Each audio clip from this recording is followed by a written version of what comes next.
उच्च न्यायालयाच्या आदेशानंतर ठाणे महापालिका प्रशासन पोलीस बंदोबस्तात अनधिकृत बांधकामं जमीनदोस्त करण्याची कारवाई करते.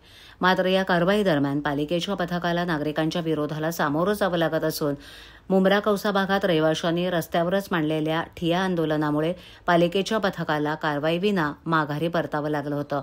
या पार्श्वभूमीवर पालिकेनं आता पोलीस बंदोबस्ताबरोबरच राज्य राखीव दलाचं पथक देण्याची मागणी पोलिसांकडे केली आहे. या पार्श्वभूमीवर पालिकेनं आता पोलीस बंदोबस्ताबरोबरच राज्य राखीव दलाचं पथक देण्याची मागणी पोलिसांकडे केली आहे.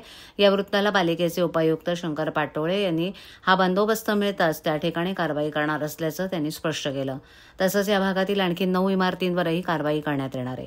24 जणांविरोधात गुन्हा दाखल करण्यात आला असून कौसा भागात असलेली आनम ही 8 मजली इमारत असून या ठिकाणी 40 कुटुंबाचं वास्तव्य आहे.